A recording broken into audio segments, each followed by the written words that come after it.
Okay, I'll look at it as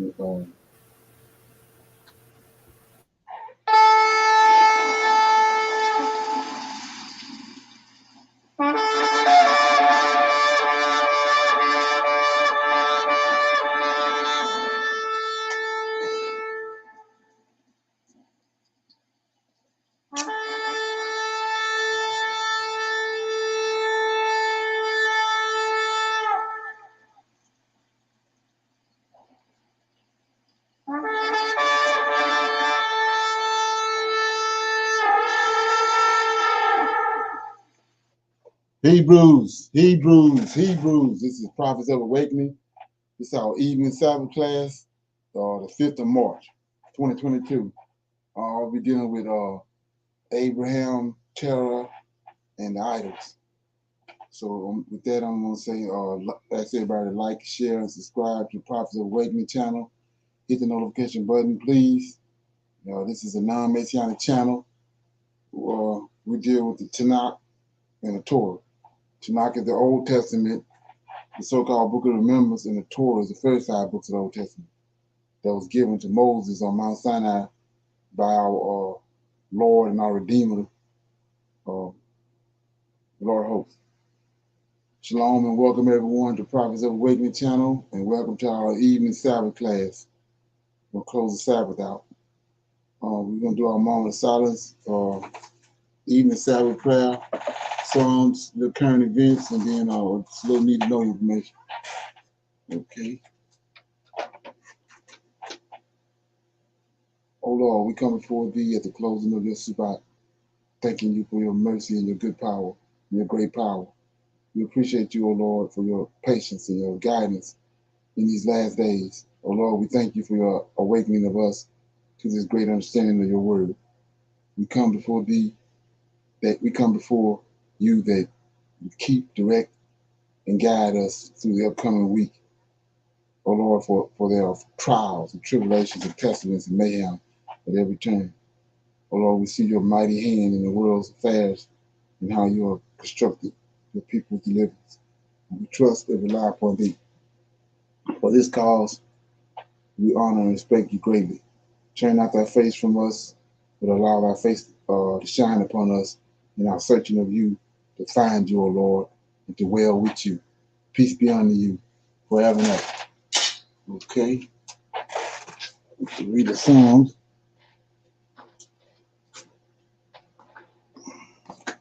Okay.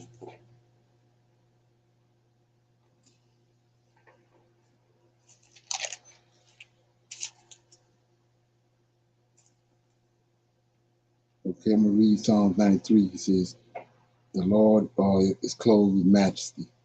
The Lord reigns. He is clothed with majesty. The Lord is clothed with strength. Wherewith he have girded himself. The Lord also establishes that it cannot be moved. Thy crown, thy throne is established of old. Thou art from everlasting. The floods have lifted up, O Lord. The floods have lifted up their voice. The floods lift up their waves. The Lord on high is mighty in the noise of many waters, yea, in the mighty waters of the sea. Thy testimony are very sure. Holiness becometh thine house, O Lord, forever. So that was Psalm 93. Anybody got any comments on that? Well, when I read that, the first thing I think about is Genesis chapter 2, when Most High and the Lord of Hosts is moving upon the waters. The earth is covered with water, and he's moving upon them. And right here, we're dealing with the flood, Noah's flood. And it says, verse 3, the floods have lifted up, O Lord, the floods have lifted up their voice. The floods lift up their wave. The Lord on high is mightier than the noise of many waters, yea, than the mighty waves of the sea. Okay? So, in so many ways, instead of you, he's on the waters, he's on the flood. He's the one who's behind the flood. Okay? So, with that being said, anybody got any current events they want to share with us in the YouTube world? Okay, I got a couple.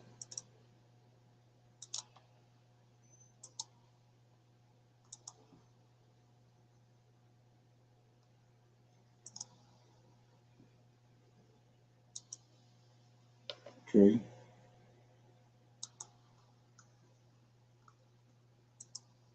Black liberation, black prosperity, black joy, I call love and welcome to Pride. President Biden's first State of the Union address last night showed the nation what a difference 307 days can make in a presidency. Throughout the speech, not once did Biden mention black people as a group when it came to the very issues that confront black America the most, including issues of policing. Let's not abandon our streets or choose between safety and equal justice. We should all agree the answer is not to defund the police, it's to fund the police. Fund them. Fund them.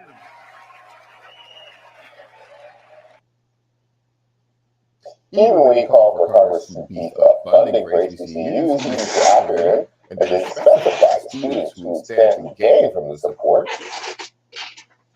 Let's increase Pell Grants, increase our historic support for HBCUs. And invest in what Jill, our First Lady who teaches full-time, calls America's best-kept secret, community colleges.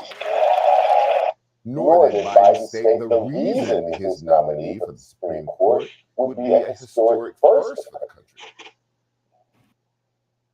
Quick question for you. What do bad breath and your poop have in common? Did you know that it's related?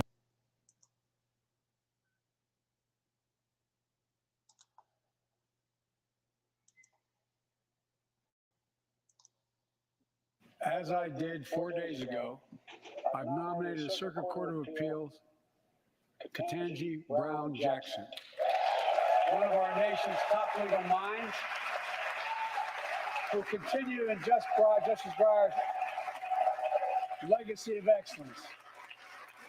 This is all a 180-degree turn from the Biden who addressed the nation 307 days before this, marking his first 100 days in his presidency. It was nearly a year ago before her father's funeral when I spoke with Gianna Floyd, George Floyd's young daughter. She looked at me, she said, "My daddy changed the world."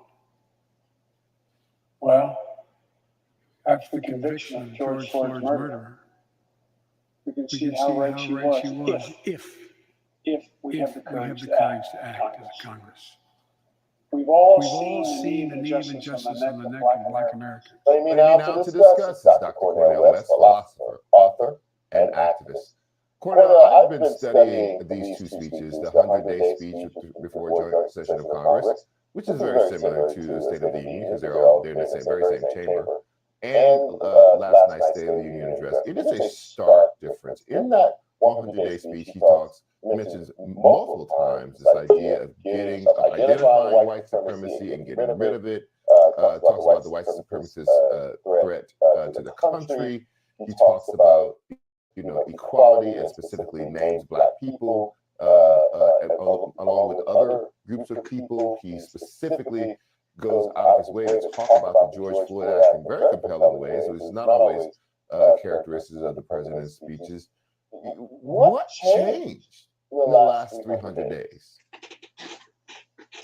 Well, my brother, if we don't keep strong pressure on not just Biden, but the Democratic Party, that it will fall right back into what is normal for it. And what is normal for it? Black suffering, Black freedom, Black rights are tertiary, not even secondary, they're tertiary. It's only when you bring public pressure to bear that you get them at least to talk about it. Then you got to get them to follow through. But it's tertiary because they feel as if once the pressure is off, it's back to military spending, it's back to corporate domination of the economy, and it's back to the centrist stance. What was he talking about? Inflation. What was he talking about? Being hard on crime. Have we heard that before? That's the same neoliberal SHIT that we have heard over and over again that got us into this mess.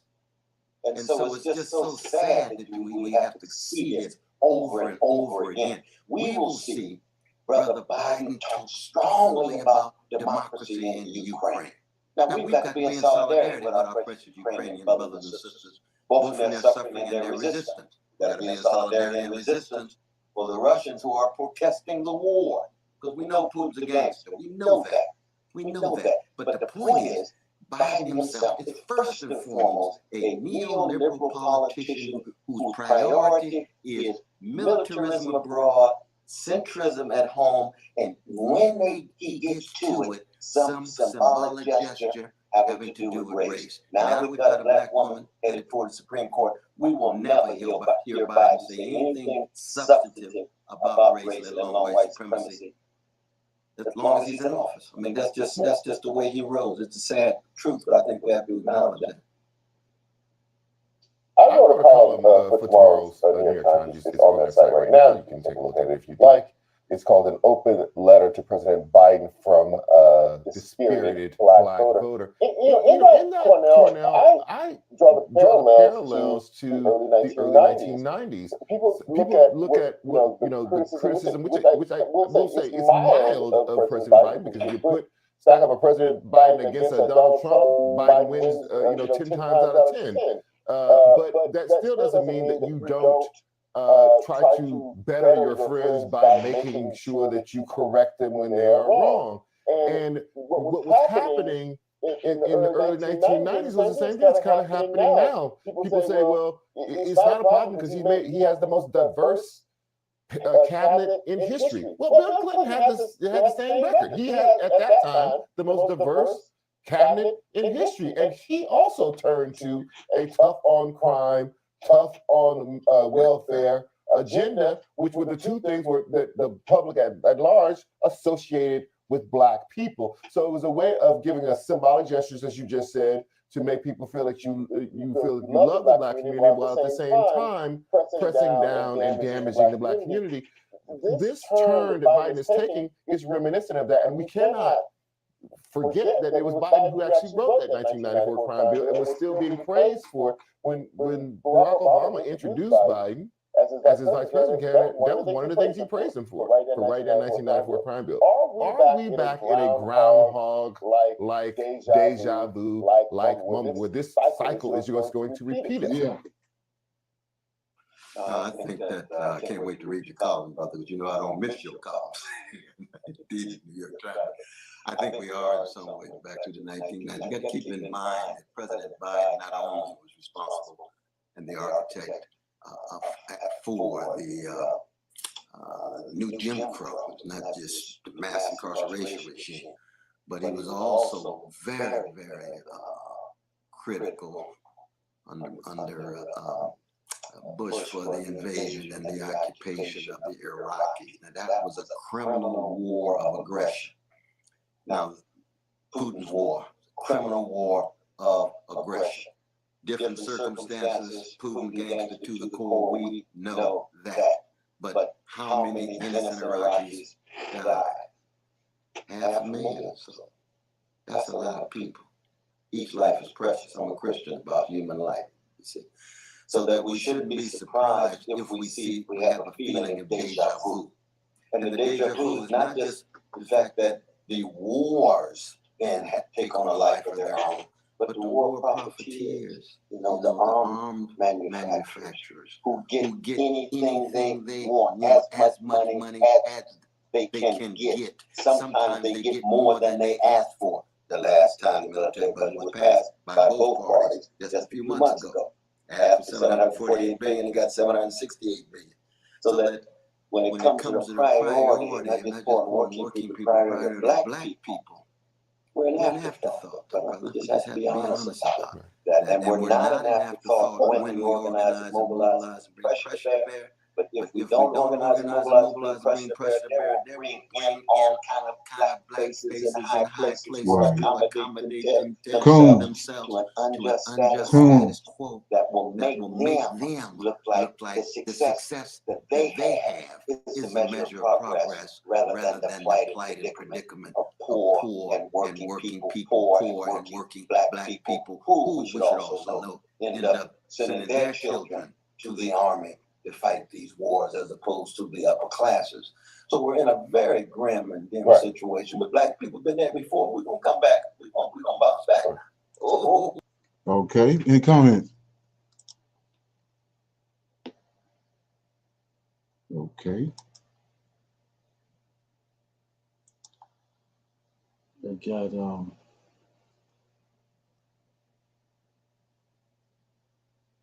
I talked about this before. Like I said, it's unfolding right in front of our face. Here we go.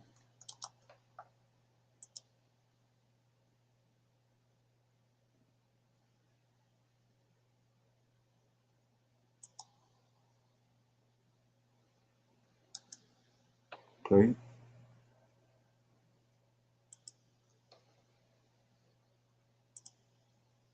Hello, everyone. I'm Rania Kalik, and this is a special live stream episode of Dispatches.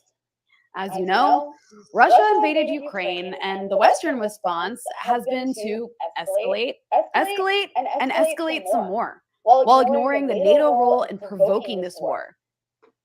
Putting us, I'm sorry, one second. I have myself playing. But as I was saying, the US and NATO response has been to escalate, while ignoring the NATO role in provoking this war and putting us on a dangerous path to potential confrontation between nuclear powers. Meanwhile, Western governments seem to have amnesia. The same leaders who invaded Iraq and killed 1 million people, the same leaders who are starving Yemenis and Afghans, the same leaders who label Palestinians terrorists for throwing rocks, the same leaders who took every opportunity to escalate rather than de-escalate the conflict in Ukraine since 2014 have suddenly dusted off their international law books with regards to Russia and are celebrating and promising to arm the Ukrainian resistance. To discuss the hypocrisy and dangerous escalation, I'm joined by Ali Abunimah, director of the Electronic Intifada and author of The Battle for Justice in Palestine. Ali, welcome back. Thanks, Rania. Well, it's so good to have you back on. And just before we get started, I do want to remind people that you can listen to every episode of Rania Kalik Dispatches anywhere you get podcasts. And you can support all our content at Great Breakthrough News by becoming a patron at patreon.com/breakthrough news. And be sure to subscribe to our YouTube channel. Now, Ali, before we get into the sort of hypocrisy and double standards that we're going to address, I wanted to talk a little bit about this kind of frightening climate that we find ourselves in. And it's this climate of war fever and hysteria that I've personally never witnessed before. And I saw you tweeting earlier about how this is worse than, right after 9/11. So can you tell me, what are your thoughts about what's going on right now? Yeah, I have been thinking a lot about 9/11. That was 21 years ago, and I was a full adult with a job, so I remember it very well. This moment reminds me a lot of 9/11 in a number of ways. First of all, that was an ordinary morning, as people say, and we woke up to utter horror and to what we already felt was going to be a changed world. I mean, it was utter horror first on the human scale, because at that point, I mean, it was bad enough ultimately that almost 3,000 people were killed. But, on that morning, we didn't know what was happening. When we saw the towers coming down, we thought, in the middle of New York City, is that going to be 50,000 people, 100,000 people? Where is next? It was sheer terror. And this current situation is certainly for the people of Ukraine similar to 9/11 in the sense of the utter fear that people there are going through, the sense of not knowing what's going to happen next. It reminds me also of the terror that people live through in Gaza when they're under attack or when they're anticipating attacks. So on a human level, it's utterly horrible. Once we get beyond that initial shock, the immediate question is what and where and how did this happen? Why are we here and what do we do? And after 9/11, there was this atmosphere of jingoism, of war fever, of vengefulness that was directed at other countries very quickly towards Afghanistan and then also towards Iraq. We know how that played out.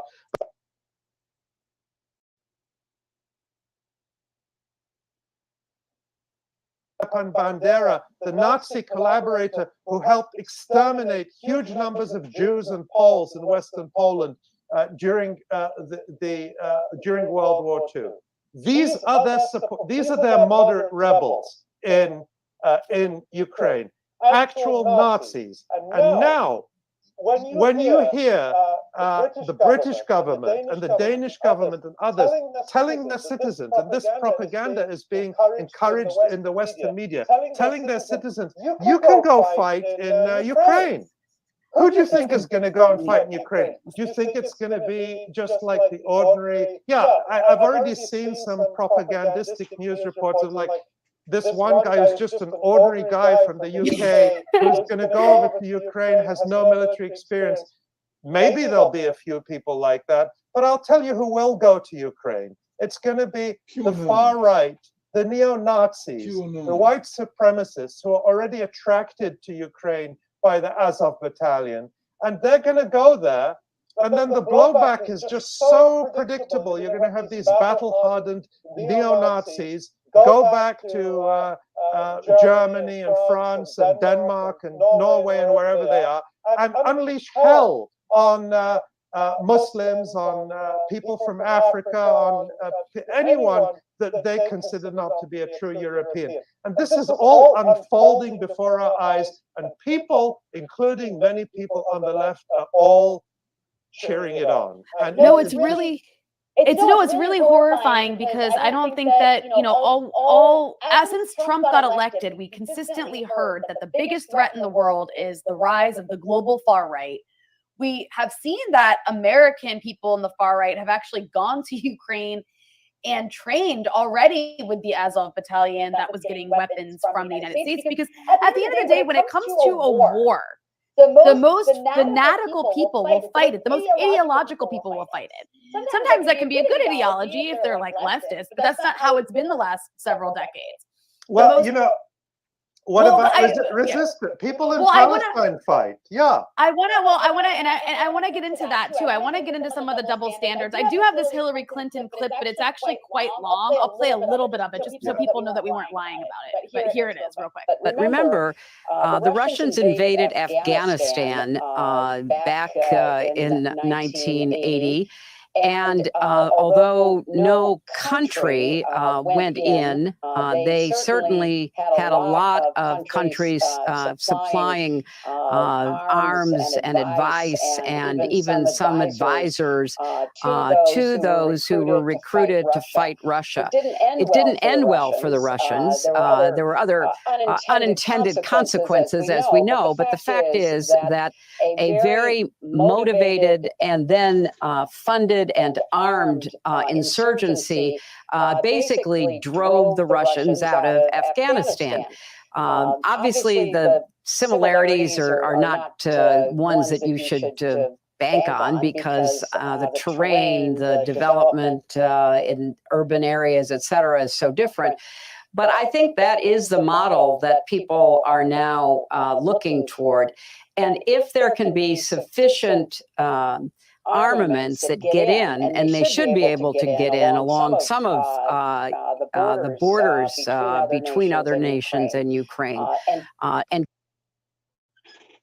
the last day in Ukraine was very, very difficult for me. The military was very mean. So they were like mean girls.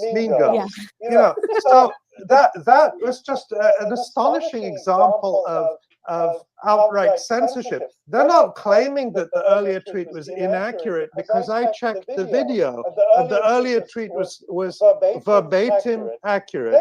They removed it because the reality of the racism that so many people from Africa, from Asia, from Egypt. There's a video earlier today I saw of Egyptian students describing the horrors they were put through on the border between Ukraine and Poland. that they're systematically experiencing. And there's an effort to remove it because it interferes with the simple good guy, bad guy image that we're all supposed to have of Ukraine, where we're all supposed to cheerlead for for one side, as if it's a basketball match or something. And the levels of hypocrisy are just absolutely breathtaking. The banning of RT and Sputnik all over Europe. Google has removed them. So I mean, no one is going to confuse me for someone who supports Israel. Am I correct, Rania? You know me. I think that's very correct. Confuse me for someone who supports Israel, and yet I read the Israeli media every day. And when Israel is bombarding Gaza and targeting apartment buildings and yeah, so like I had said, it was gonna come around to that. That's one of Putin's secret weapons, is to push it back in America's face about their history, about the slave trade, because their reason for, with the propaganda and all that they came up with their reason for the NATO and all them getting involved is the humanitarian crisis that's been created, all the people that's being displaced and all that. But you ain't fixed the humanitarian crisis that you created. It's still going on from the transatlantic slave trade. So that's gonna come up, or it's all over with. Like, any comment?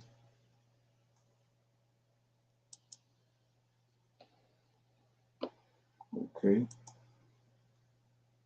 So, with that being said, open it up for some Q&A. Anybody have any questions or comments about anything about this morning or whatever they want to bring up before we do the discussion topic for the day?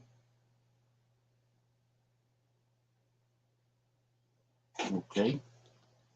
We'll go to the topic for the day. Like I said, the discussion is I'm just shining a light on Abraham and terror and the idols. That we've been over this before, but that's another spin on it pertaining to the events that didn't take place. I'm shining a light on it. So Joshua, chapter 11, I'm starting at verse 26.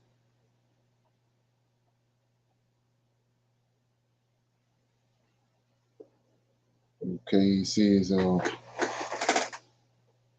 what's going on is Abraham we know the story how Abraham was born. They got this what happened with Abraham.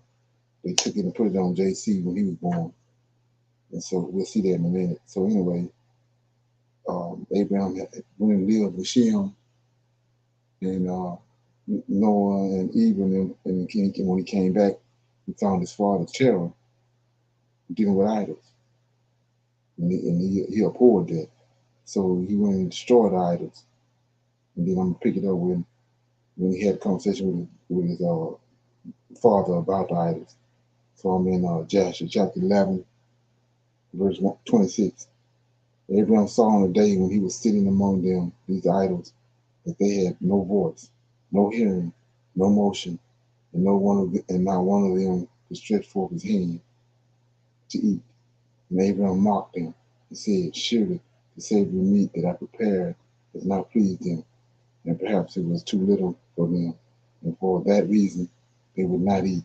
Therefore, tomorrow I will prepare fresh savory meat, better and more plentiful than this, in order that they may see the results. So if you go back to the story in Genesis 18, when the Lord host and his other two angels came to Abraham, they ate. They sat on the tree and ate. He ate bread and meat, savory meat with them, and then they went their way. He revealed to him why he was there, and then they went their way on to Sodom and Gomorrah. But these idols right here, they can't do that. And so he's mocking them. 28, and it was on the next day that Abraham directed his mother concerning the savory meat. And his mother rose and fetched three fine kids from the flock. Same thing in Genesis 18. And she made meat. And his mother made meat for them, so excellent and savory meat, such as her soul or son was fond of, and she gave it unto her son Abram, and Terah his father did not know of it. And Abraham took the savory meat from his mother, brought it before his father's gods into the chamber, and he came nigh unto them that they might eat, and he placed it before them, and Abraham sat before them all day, thinking perhaps they might eat. And Abraham viewed them, and behold, they had neither voice nor hearing, nor did one of them stretch forth his hands to the meat to eat. And in the evening of that day, in that house, Abraham was clothed with the Spirit of God. And he called out and said, Woe unto my father and to his wicked generation, whose hearts are all inclined to vanity, who serve these idols of wood and stone, which can neither eat, smell, hear, nor speak, who have mouths without speech, eyes without sight, ears without hearing, hands without feeling, and legs which cannot move, like them and those that made them and that trust in them. And when Abraham saw all these things, his anger was kindled against his father, and he hastily took his hatchet in his hand and came into the chamber of the gods, and he broke all his father's gods. And when he had done breaking the images, he placed the hatchet in his hand of the great God which was there before them, and went out. And Terah his father came home, for he had heard at the door the sound of striking of a hatchet. So Terah came into the house and to know what this was about. And Terah, having heard the noise of the hatchet in the room of the images, ran to the room to the images, and he met Abram going out.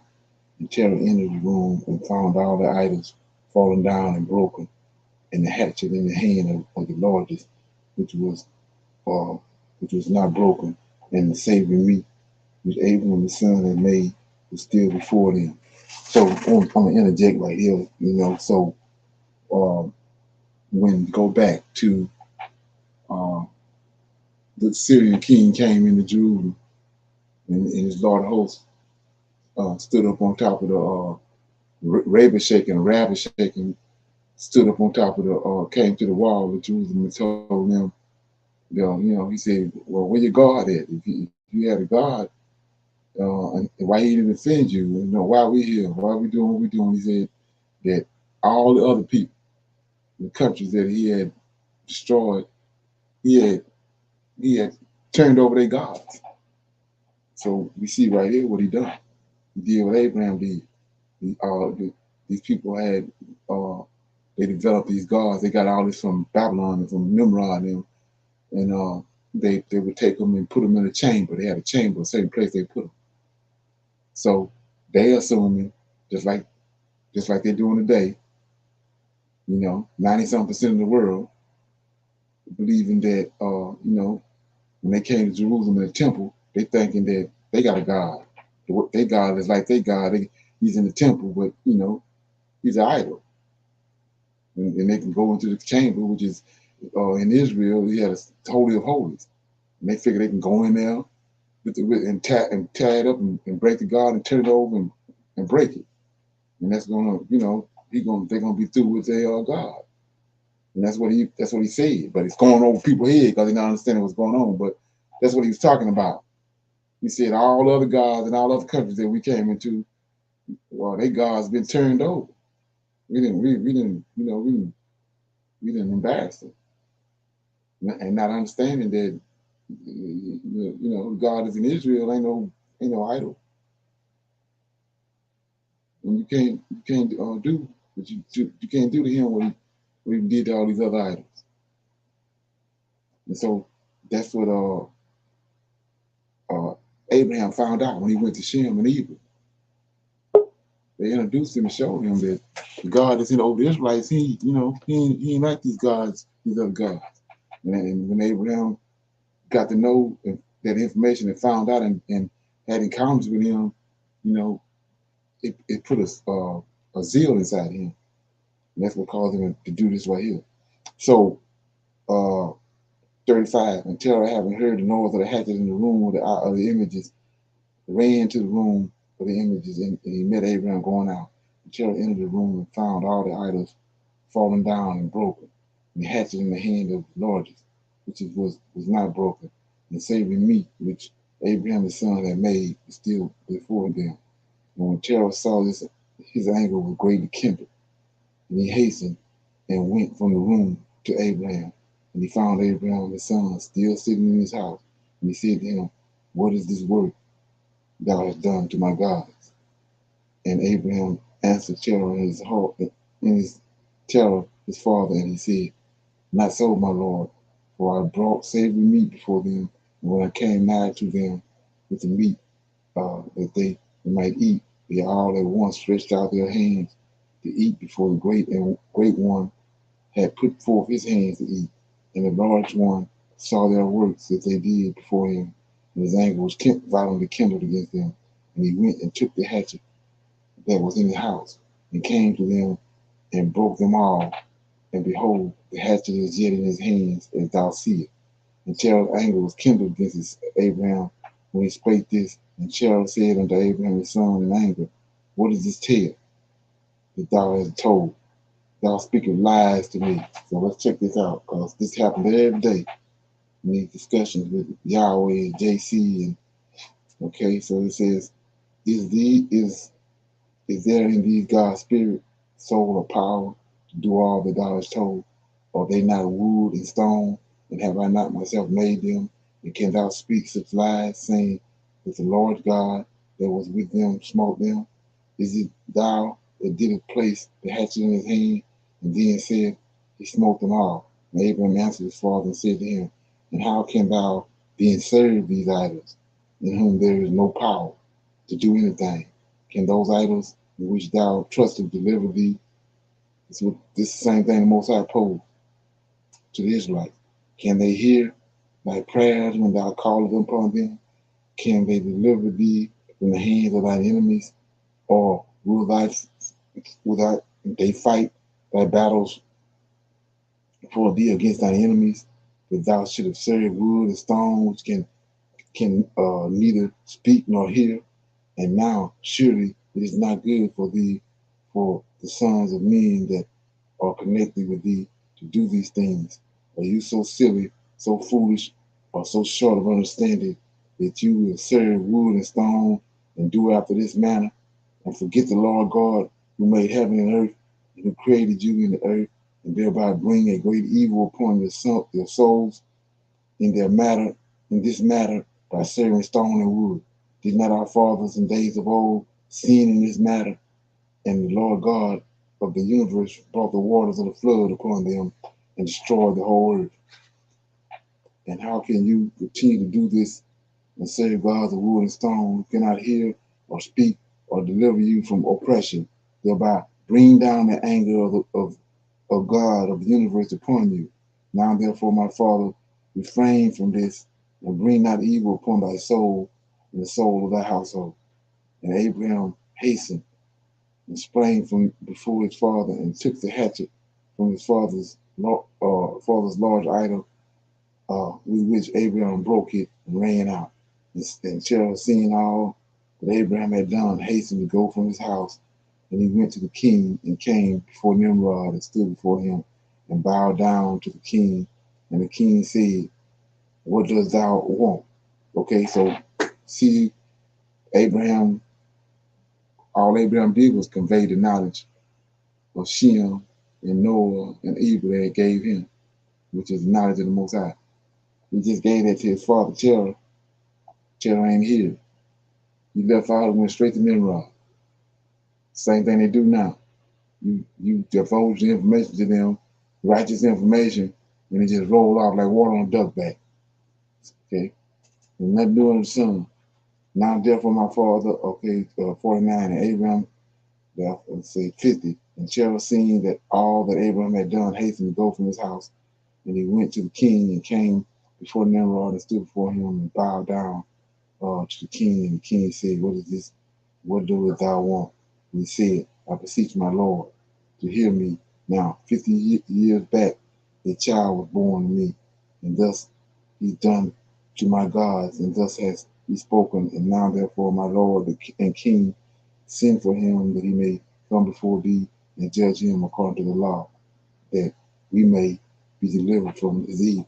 And the king sent 3 men of his servants, and they went and brought Abraham before the king. And Nimrod and all his princes and his servants were that day sitting before him, and terror sat also before them. And the king said to Abraham, what is this that thou hast done to thy father and to his gods? And Abraham answered the king in the word that he spoke to his father. And he said, the Lord God that was with them in the house did to them what thou hast heard. And the king said to Abraham, have they power to speak and eat, or do as thou hast said? And Abraham answered the king, saying, and if there be no power in them, why doest thou serve them, and cause thy sons, the sons of men, to err through thy follies? Do thou imagine that they can deliver thee on anything small or great, that thou shouldst serve them? And why will thou not sense the God of the whole universe, who created thee, and whose power is to kill and keep alive? O foolish, simple, and ignorant king, woe unto thee forever.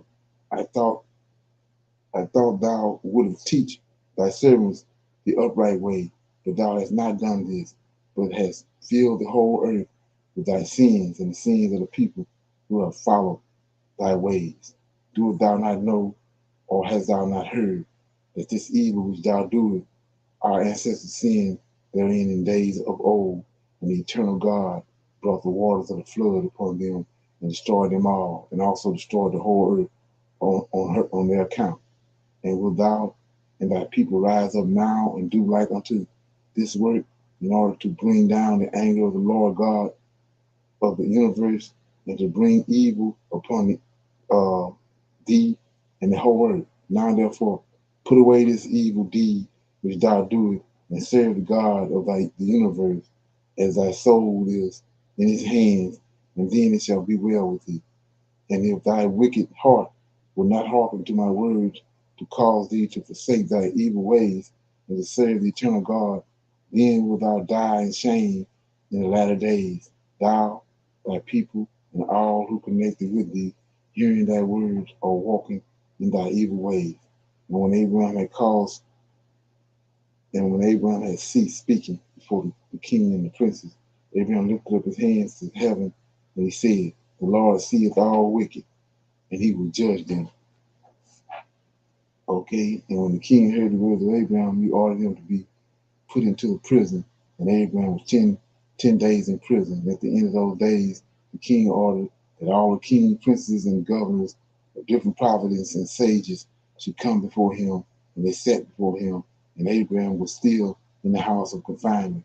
And the king said to the princes and the sages, have you heard what Abraham, the son of Terah, have done to his father? Thus he hath done to him, and I ordered him to be brought before me, and thus has he spoken.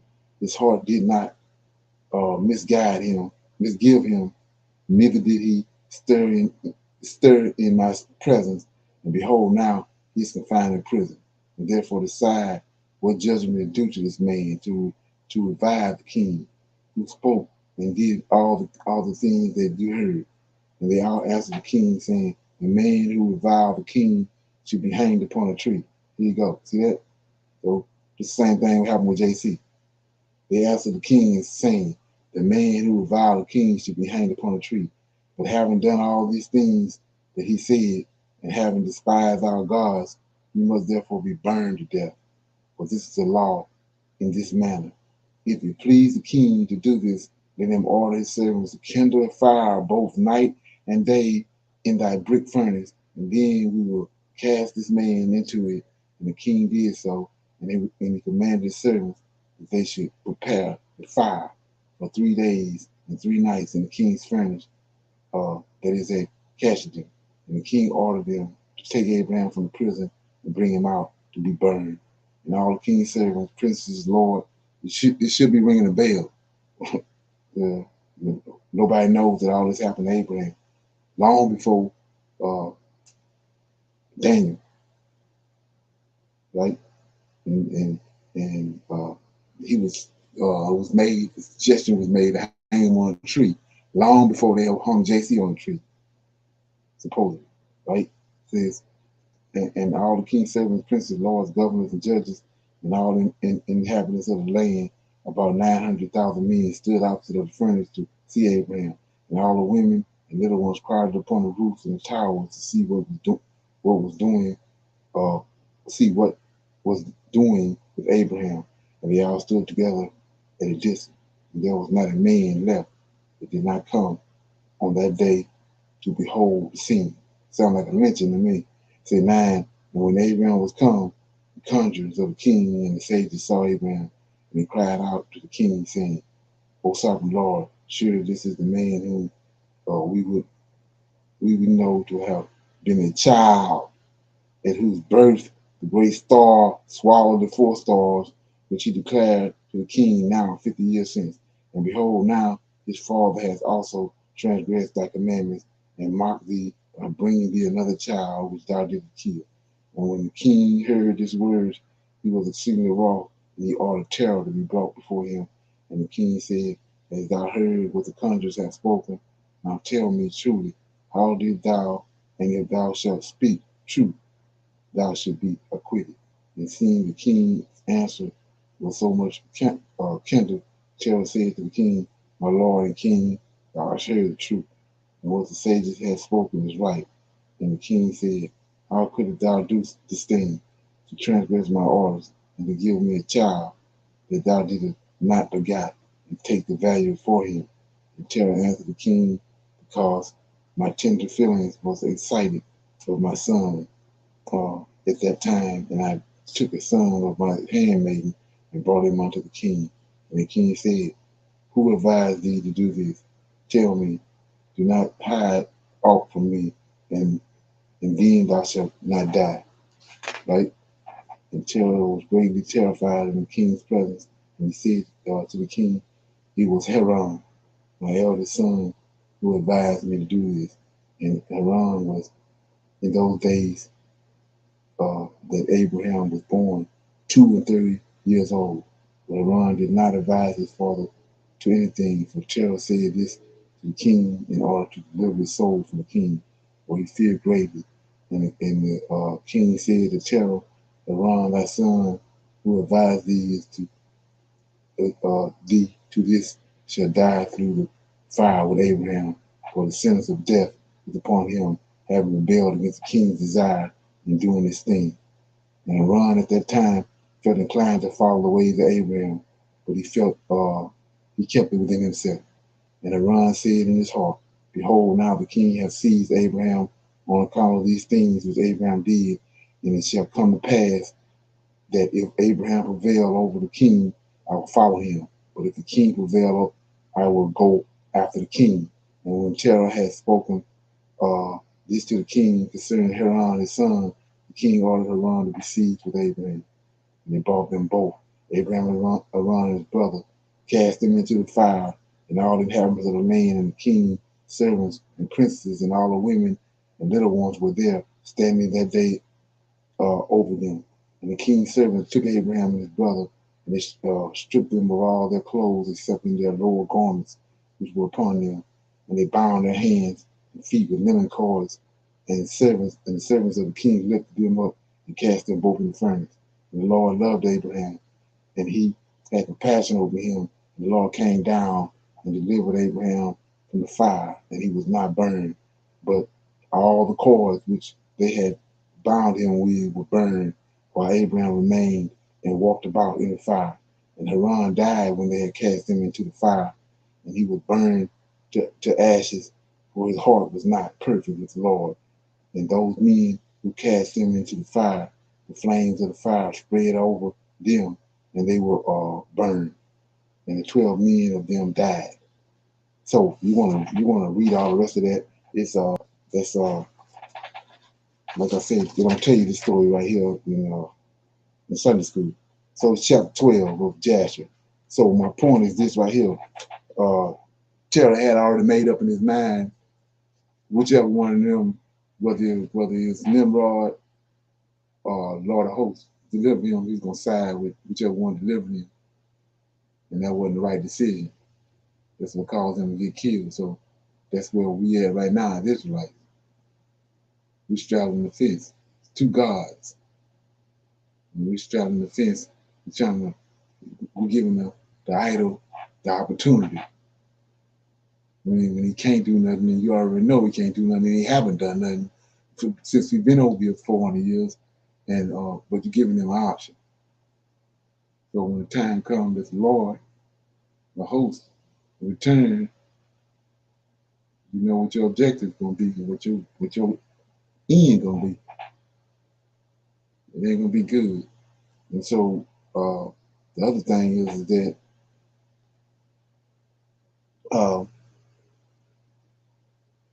the Lord had compassion on Abraham, and the Lord came down and delivered him from the fire, and he was burned, and he was not burned. And so we go back to Moses at Mount Sinai. We know who this is because of the angel lit on the bush as a consuming fire. That was his form. Same thing right here. It ain't Yahweh. When he came down, he was at home in the furnace because he's a consuming fire. And he saved Abraham. So, like I was saying before, these things were taken from us, these stories, because of they created another idol. And because we don't have these kind of stories, we can't see what they've done.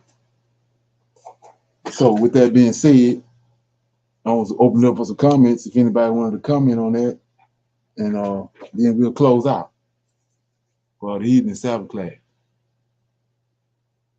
Wow, this story says a lot, and it is, such a blessing that the Lord can call anyone, regardless of their ancestry. You know what I'm saying? And their form of faith. Right. Man, this story says a lot. Right. Mm-hmm. And it opens the door to get the understanding on gods. Right. We coming in on the ass end of the story. When we talk about gods, we ain't rightly dividing what he's talking about. But when you understand the story right here, everything come into focus. Yes. And so you get a better understanding, like I said, and that's the purpose of Prophets of Awakening, is to get a sure foundation. And then go from there. Okay. So, anybody else have any comments? Okay. So with that right there, we're gonna let that ferment until we come back on the Tuesday at 8 o'clock. All right.